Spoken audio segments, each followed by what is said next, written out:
예, 여러분 반갑습니다. 8월 23일 수요일이고요. 10시 39분이 지나갑니다. 조금 전에 33분이 지나가면서 선물 장중으로는 쌍봉이 나오는 자리에서 라이브 방송을 하고 있었는데 제가 음향을 체크를 안 해가지고 소리가 안 나가는 바람에 지금 다시 합니다. 이거 바쁘게 됐습니다. 요즘 지수가 다 알죠? 내일 이제 아침에 새벽에 엔비디아 실적 발표 나오고요. 그 다음에 주말에 이제 잭슨홀 미팅 이 결과에 따라서 상황이 달라질 수 있으니까 그래서 지수가 올라도 그렇고 밀려도 그렇고 계속 변동성 등락을 보이고 있고요. 그 다음에 수급적으로 보면 지금 다시 말씀드리는데 외인 선물은 대체로 매수하는 편입니다. 근데 장중지수는 외인 연물을 겹쳐놓고 보면 거의 일치를 해요. 이 외에 여러 가지 이유가 있겠지만 그냥 외견상 그렇다는 겁니다. 외인 연물 사고 팔고에 따라 지수가 지금 녹색선이 이 코스피 지수입니다. 코스닥 지수 지금 0.8% 빠져 있는데 오늘 2차전 제가 예약하거든요. 예, 에코프로 BM부터 해가지고 뭐 마이너스 4%씩 다 빠지고 난립니다. 그래서 그렇고요. 그 다음에 장중 선물로 잠깐 보여드리면 사실 방금 전에 설명을 드리고 있었는데 어제 아침도 그렇고 오늘도 그렇고 사실 제가 말씀드리는 그 시간 가격마디로 상당히 잘 맞아요. 그래서 이걸 다시 이렇게 보여드리면 예, 아침에 지수가 약세 출발해가 조가로 밀리다가 9시 9분 아니 09시 00분 예, 여기서 바닥을 찍고 돌아가죠. 바닥 그게 이제 328입니다. 그리고 올라왔는데 이건 이제 어제 오후 저점에서 17개입니다. 17개. 그 다음에 이제 그 전 고점 52에서 여기서 고점이 되고요. 예, 이건 30분으로 보면 기준선 저항이에요. 330.27인데 330.3035 지금 아침에 고점 나옵니다. 그래서 여기를 보면 기준선 부근 지지하고 이 기준선 부근 지지하고 어제는 기준선 부근 지지, 기준선 부근 저항. 그래서 여기 보시면 이탈이 있듯이 뭐 여기 기준선 온다고 무조건 지지하고 돌아가지는 않습니다. 여기 이탈 있잖아요. 여기 이탈하잖아요. 돌파해버리고 그죠?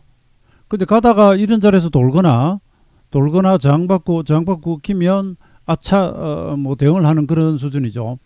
그 다음에 시간 보시면 이제 52에서 꺾었는데 이 9시 45분이라고 제가 줄을 쳐놨죠. 요거 사실 한칸 지나가다가 원봉 긴선 부근에서 일단 반전이 나왔습니다. 그리고 잘 올랐는데 수급도 좋고 이게 또 그 다음에 자 보세요. 이제 33시간 마디 와 있죠. 이 이제 복잡합니다, 여러분. 복잡하죠. 복잡하죠. 예, 제가 봐도 복잡합니다, 이거. 골치 아픕니다. 골치 아픈데 거기서 전구 어차피 걸리고 빠지는 걸 어떡합니까? 지금 실시간 이렇게 하고 있단 말입니다. 그걸 여러분들이 이걸 직접 하시려면 상당히 어렵고요. 예, 어렵고요. 그래서 이렇게 자잘한 매매를 안 하면 큰 분봉을 하면 됩니다. 근데 이거 한 30분 단위 볼게요. 4일 5일째 지금 하나 둘 셋 넷 이 좀 계속 가돌이 박스잖아요. 예, 코스피는 그렇습니다. 코스닥은 조금 낮고요. 예, 이거 하단이 여기 있고 뭐 상단이 한 요 정도 있고 이게 방향을 못 정하고 지금 이러고 있습니다. 이래서 이제 엔비디아 뭐 AI 열풍의 선도주였으니까 최근 미증시 기술주 마지막 상승 구간에서 불을 뿜은 게 AI 테마죠, 그죠? 거기에 가장 밀접하게 걸리는 엔비디아가 실적 발표를 하니 내일 새벽 그걸 지켜보고요. 그 다음에 최근에 미국 재수익률이 뭐 최고치로 올라갔다 어쩐다 하면서 우려하는 것이 뭐죠? 연준은 예, 지금까지는 9월 동계라고요. 내년 한 2분기 정도 4, 5월부터 5월 금리 인하가 시장 컨센서스였습니다. 그런데 최근에 이제 소매 판면이 뭐 이 지표들이 좋아지고 막 이러면서 아니고 11월쯤에 금리를 다시 한번 올릴지도 모른다는 소리까지 나와요. 뭐 이런 불안감이 있기 때문에 예, 뭐가 됩니까 그러면? 연준의 이 발표가 중요하죠. 더군다나 작년 잭슨홀 미팅에서 파월 의장이 강성 발언해가지고 박살났지 않습니까?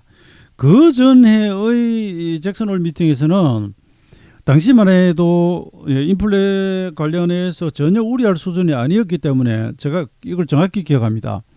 지금 금리 인상 이야기 하지 마라. 내년 지나서 그러면은 2021년에 그 이야기를 했으니까 2022년 지나서 연말이나 2023년 가야 금리 인상 언급할 정도로 이야기를 했던 사람이 이게 그 인플레이션 비율이 아시다시피 워낙 올라가 버리니까 그죠? 매파적 발언했죠. 그 이제 이번에 어떤 발언을 하느냐에 따라 아시다시피 이건 뭐 저도 예측 못합니다. 그래서 이번에 하필이면 우리 이제 226 베나일이 여기 걸리는데 미국은 9월 초에 온다 그랬죠. 226 베나일이. 그래서 아주 나쁘게 가자면 이번 기술적 반등 찔끔 주고 잭슨 홀에서 때려가지고 9월 초 변곡점에서 바닥 만들고 이제 전체 조정 완성하고 뭐 올라간다거나 그러면 5파 상승. 지금 4파 조정 중이니까. 아니건 잭슨 홀 미팅 결과가 좋아져 버리고 하면 그냥 우리 226 베나일을 바닥으로 해가지고 그냥 가버리는 거죠. 그럼 우리 베나일대로 가버리고요. 미국 베나일은 나중에 오든가 말든가. 그런데 여기까지 이야기하면 많고. 그 다음에 아무튼 이 시간마디 같은 거 보시면 이렇게 잘 걸립니다. 여러분 지수가 이렇게 짱중 잘게 매매 안 하시면 크게 보고 매매하면 되는데 30분 단위대 이러고 있으니까 사실 지수 매매는 좀 불편한 구간이죠. 그죠? 고스피는 그렇습니다. 그런데 우리 들어가서 싸우면 이렇고요. 그 다음에 사실 어제 이거 이야기를 하면 죄송합니다. 어제 아침에 제가 좀 자랑을 하러 들어올라다가 안 했어요. 왜냐하면 어제 개장 전에 후쿠시마 오염수 방류가 터질지 모른다 그래가지고 인산가부터 해가지고 보자고 제가 저기 어제 아침에 보면 여기 뉴스 관련해 일본 후쿠시마 오염수 바다 방류 24일로 최종 조율 중이라고 NHK가 떴단 말입니다. 그래서 제가 인산가 등 이걸 보자고 적었습니다. 근데 어제 이쪽으로 다 떠버렸죠. 다 떠버렸고요. 그 다음에 어제 21일이죠. 보면 요 앞날 제가 선물이 0505 단위로 등락 많이 한다고 그런 말씀을 드렸었죠. 어제도 보면 오전에 지나간 거라서 여러분 보시기 굉장히 복잡한데 그 가격 시간마디가 굉장히 절묘하게 타고 다녔어요. 뭐 지난 거 보여드리니까 그러긴 하지만 요거는 그냥 시간 관계상 넘어가야 되겠습니다. 그 다음에 이 장성을 봐라. 이거 아니야 어디 갔습니까? 안 돼요. 이제 김순 장 같습니다. 제가 하락합니다. 잠깐만 제가 문자 하나 볼게요.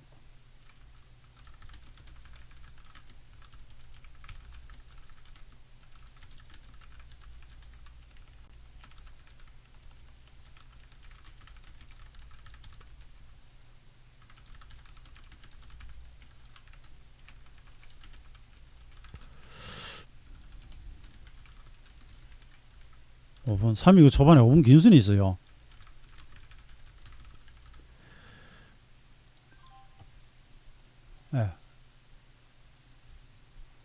이 시간에 뭐 강의를 하자고 들면 좀 그렇긴 한데 어제 여러분 잘 한번 보세요. 어제 고점이 332.5죠. 이거 어제 맞나? 5죠. 근데 이 저점이 얼마입니까? 330.3550이고요. 이 반동 고점하고 요 가격 마디들이 시간하고 가격을 잘 치고 돌아갑니다. 그것도 패스하고요. 그 다음에 현물로 와보면 요즘 그 뭐 일부 단타 투기성 매수세들이 보따리 장사들이 여기저기 막 올마 다닙니다.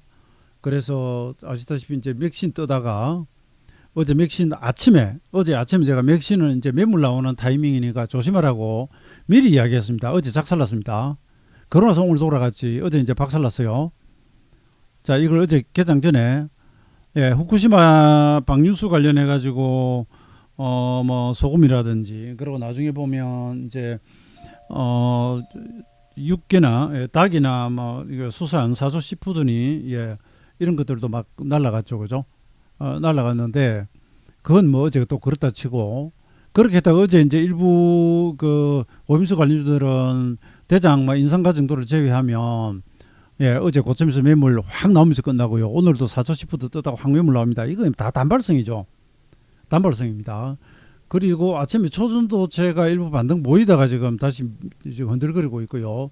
맥신도 올라가다 흔들거리고 그냥 보탈장사입니다. 근데 지금 여기서 뭐가 나오느냐 하면 아까 이제 양자 컴퓨터 관련한 뉴스가 나왔어요. 그래서 이게 지금 뜰 때마다 시장이 뉴스 따라서 저도 이제 그러다 보니까 뉴스 체크를 많이 합니다. 개장 직전까지도 계속 뉴스 체크를 합니다. 장중에도 체크를 하고. 그래서 오늘은 어느 쪽으로 돈들이 물꼬를 틀 것인가 이러는데, 극저온 필요한 양자 컴퓨터 상온에서 작동 가능성 한국 연구진이 찾았다 그러면서 아침에 기사 나오거든요. 이게 9시 34분에 나옵니다. 그리고 지금 양자 컴퓨터 관련주들이 우리로 텔레필드 다 날아갔습니다. 그러니까 이건 이미 결과만 보여드리는 것이고, 저도 이건 안 따라갔어요. 네, 안 따라갔습니다. 제가 현 선물을 같이 하면서 선물을 좀 타이트하게 하기 때문에, 그러니까 초선두째 뜨기 전, 그 다음에 맥신 뜨기 전, 혹은 뜬 첫날, 그 다음에 어제 이제 오염수는 개장 전, 이런 거 미리 말씀드렸지만 양자컴은 장 시작하고 나서 뉴스가 나와버리기 때문에, 예, 요건 제가 실시간으로 그 체크를 별로 못했습니다. 그 다음에 이제 오늘 개장 전에 제가 단기 종목으로 불러드린 건 랩지노믹스였습니다. 랩지노믹스. 이것도 뉴스 관련주라고 할 수 있겠죠. 그러니까 이게 14% 출발해가 24%가 다 끝났고요. 그 다음 오늘 이제 DR텍이 보고서도 나왔었고요. 그 다음에 큐렉스가 있었는데 이건 실패입니다. 예, 올라 나오긴 했는데 얼마 못 가서 잇따라줘. 이러면 안 됩니다. 그 다음에 에코프로 같은 거 그림 한번 보여드릴게요. 이거 다시 한번 보여드릴게요. 자, 일봉이 여기서 이틀째 올랐고요. 물론 그 전에 여기도 깔짝거렸고요. 그 다음에 여기 110만원대 오면 이제 계속 돌아가는 반등하는 습성이 있지 않습니까? 그러던 중에 하루 뜨고 누르고 다시 가고 이러면서 지금 여기 보시면, 예, 요 15분 긴순 타고 올라가잖아요. 요 앞날 15분 긴순 타고 올라갈 때 제가 이야기했고요. 이거 양봉 나오는 날입니다. 예, 그 다음에 누르다가 20일날 양봉이 터지는 날, 요 긴순 타고 올라가죠. 이러면서 장중에 원봉 추세 탑니다. 어제 탔잖아요. 오늘 어떻게 하면 이탈하죠. 그럼 패야죠. 오늘 패야죠. 뭐 간단합니다. 그래서 장중 단타도 어느 정도 속도로 매매할 것인지에 따라서 자기가 이제 세팅을 해야 되겠지만, 빠르게 올라갈 때는 뭐 3분이나 원봉, 17, 22편과 그 분봉 기준선, 그 다음에 그 안에서 조금 큰 줄기는 15분 정도, 이래가지고 매매하시면 요거 적중하는 케이스가 굉장히 많습니다. 종목이 옆으로 횡보를 했거나, 그래서 효승중공만 보여드릴게요. 오늘은 빠져버린데 어제 제가 이거 추천을 드린 게, 여기 보시면, 예, 이게 이제 어제 22일 아닙니까? 긴순 뒤고 올라가죠. 일봉이 압축했다가 하루 이틀, 예, 어제입니다. 여기 올라갑니다. 긴순 타고 종가에 잠깐 긴순 흔드는데 아침에 타잖아요. 그 어제 이래가지고 올라간 것 같습니다. 오늘은 이탈입니다. 예, 이렇게 압축한 거. 올라갔다가 덜 빠진 거라든지 아니면 지지선에 살짝 눌림 주고 돌아가는 거라든지 이런 걸 찾으면 재미있고요. 임택도 뭐 안 그럽니까? 이거 뭐 이미 제가 볼 때는 뭐 과열에 그냥 수급으로 가는데 15분 긴수 타잖아요. 예, 타면 그냥, 예, 단기 대응을 합니다. 단기 대응. 저는 뭐 홀딩하자는 이야기는 도저히 못 드리겠고요. 예, 단기 이용을 합니다. 그렇게 이용을 하시면 되겠고, 우고 즐기는 가운데 지수가 그냥 5분 긴수까지 다 빼버렸네. 보세요. 외인 선물도 조금 누르고요. 외인 매물 내려오잖아요. 이게 지수 매매를 할 때 수급 때문에 물론 헷갈리는 경우도 있기도 합니다. 있는데 그래도 상당히 많은 경우에 주로 외국인 수급이라든지 이런 것이 따라가죠.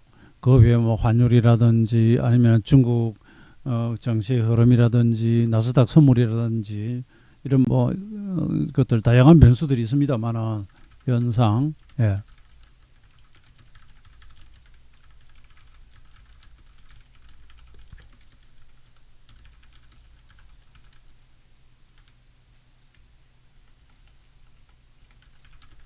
잠깐 추가하라.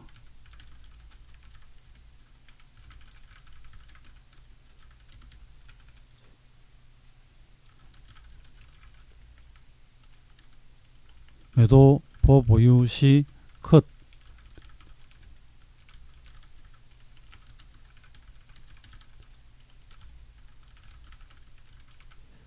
예, 지금 제가 뭐라고 문자를 보냈냐면, 어쨌거나 지금 5분 기준선이 왔잖아요. 이게 329.15거든요. 직전 저점도역 있죠. 그러면 지금 이탈의 매도 친 건 일단 뭐 이건 예측매입니다. 끊어놓고 보는 거죠. 네, 매측이면 끊어놓고 보는 거죠. 그러고 반등이 약하거나 뭐 이러면 다시 패더라도 그 이야기고요. 예, 장중에는 갑자기 뭐 두서없이 꺼내서 이야기를 하니까 뭐 조금 정신없는 면이 있긴 합니다만은 일봉으로 한번 가볼게요. 제가 지수를 기준으로 3분법 매매라고 했지 않습니까? 그래서 코스닥을 예를 들면 여기 두 번 매수를 했죠. 그다음에 양봉 때문에 세 번째 매수를 했죠. 어제 또 오늘 이탈하잖아요. 잘라야죠. ETF 매매를 한다면 이걸 제가 분봉으로 한번 보여드릴게요. 15분봉은 긴순 이탈합니다. 30분으로 가볼게요. 30분도 이탈합니다. 그럼 내가 이제 코스닥 그 레버리지 매매한다 그러면 잘라야죠. 인버스를 바꾸거나. 이해되시죠? 이걸 지금 제가 지수를 꺼내놨는데 코스닥 레버리지를 가지고 말씀을 드리면 252679 한번 보여드릴게요. 이 차트가 여기 떠나 종목으로 가야 되지.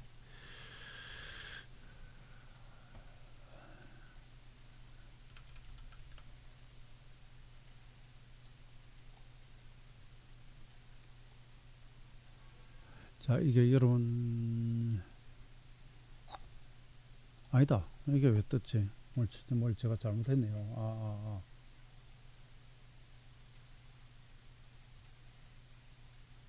233740인데. 예, 이게 코스닥 레버리지입니다. 이러고 지난번에 제가 이제 말씀드린 것대로 3분법으로 하면 이날 최저가에 사고요. 이날 샀죠? 맞나? 잠깐만요. 제가 일봉이 안 보여서 조금 헷갈립니다. 아니고 이날 사고 이날 샀나 보다. 그리고 올라가고 올리타라죠. 그럼 여기 정리해야 되는 거죠. 그 다음에 양봉 나오는 날 샀잖아요. 그냥 일봉으로 볼게요. 예, 이날 사고 이날 샀죠. 제가 급락하는 이날 종가 부근에 사고 그 다음날 하락하면서 사라 그랬죠. 그리고 양봉에 그래 세 번 나눠 샀죠. 여기 오늘 이제 이탈의 청산이 됐잖아요. 이런 식으로 됩니다. 여기 사고 그렇게 한번 보여드리고요. 나머지는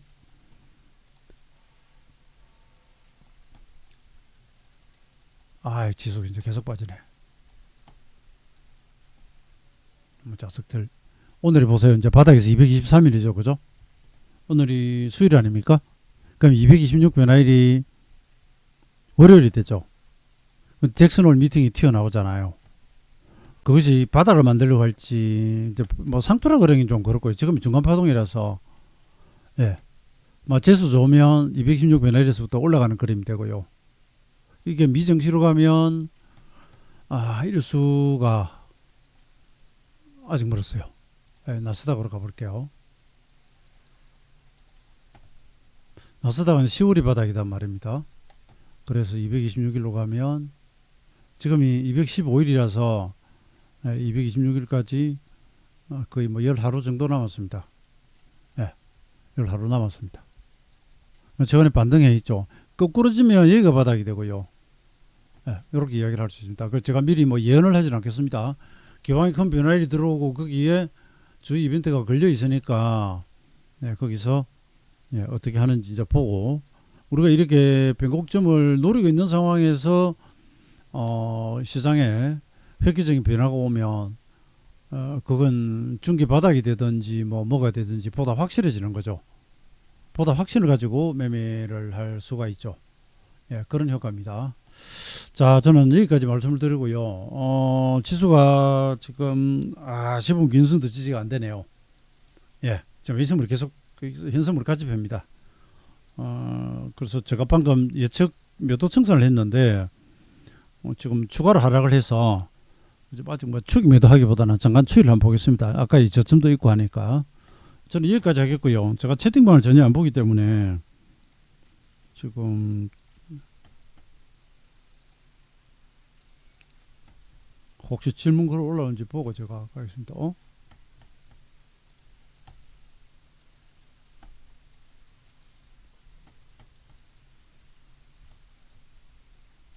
왜 이렇지?